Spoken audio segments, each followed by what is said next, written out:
Welcome to Mush Play!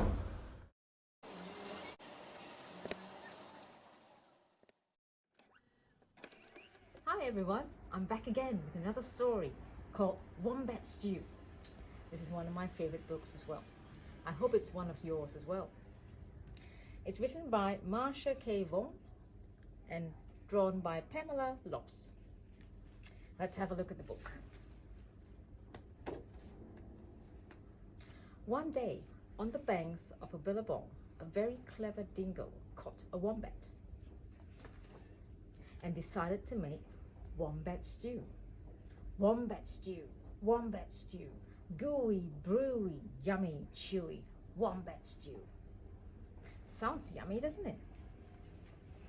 Let's take a look at the next pages. Platypus came ambling up the bank. "Good day, Dingo," he said, snapping his bill. "What is all that water for?"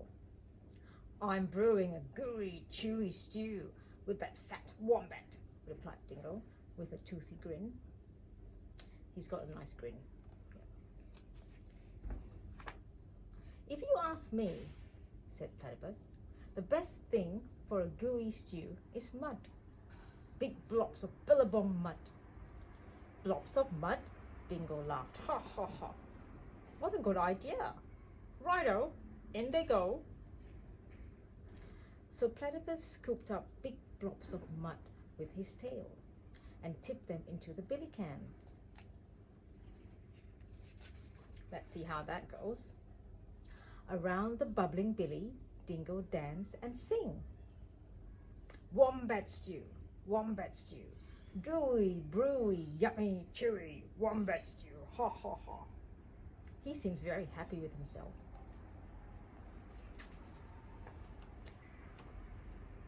Waltzing out from the shade of the ironbarks came Emu. She arched her graceful neck over the brew. "Oh ho, Dingo," she fluttered. What have we here? "Gooey, chewy wombat stew," boasted Dingo. "If only it were a bit more chewy," she sighed. "But don't worry, a few feathers will set it right." "Feathers?" Dingo smiled. "That would be chewy. Righto, in they go." So into the gooey brew, Emu dropped her finest feathers. You can see Dingo licking his lips there. He's thinking he's in for a big treat. Around and around the bubbling billy, Dingo danced and sang. "Wombat stew, crunchy, munchy, for my lunchy, wombat stew." Look at him, how happy he is, dancing about, jumping around.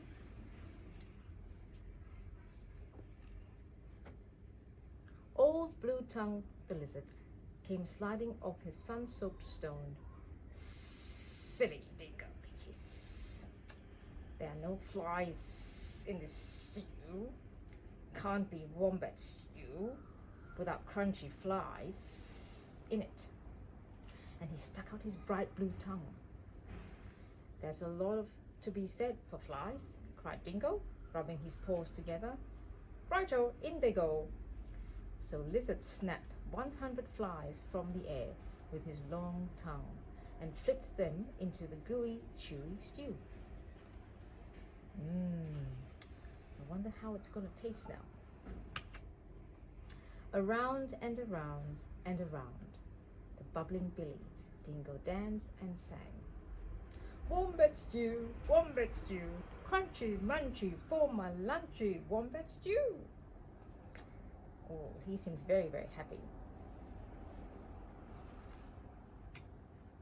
Up through the red dust popped Echidna. "Wait a bit, not so fast," he bristled, shaking the red dust from his quills. "Now I've been listening to all this advice, and take it from me, for a munchy stew, you need slugs and bugs and creepy crawlies."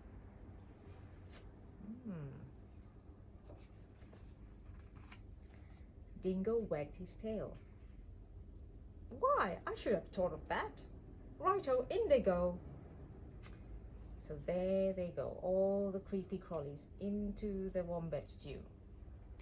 So Echidna dug up all sorts of creepy crawlies and dropped them into the gooey, chewy, crunchy stew. Look at all the faces of the creepy crawlies.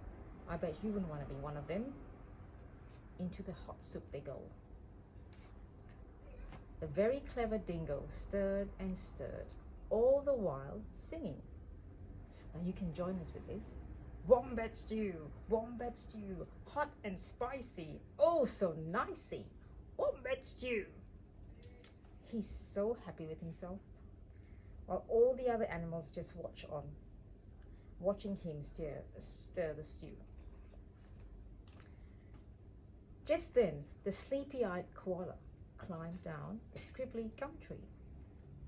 Look here, he yawned. Any bush cook knows you can't make a spicy stew without gum nuts. Leave it to the koala to think of gum nuts, Dingo laughed, ha ha ha, and licked his whiskers. Righto, in they go. And into the gooey, chewy, crunchy, munchy stew, koala shook lots and lots of gum nuts. There they go into the stew. Aha! Cried Dingo. Now my stew is missing only one thing. What's that? Asked the animals. That fat wombat. Wait! Stop! Hang on, Dingo. You can't put that wombat into the stew yet. Oh, I wonder what's going to happen now. Why not? You haven't tasted it.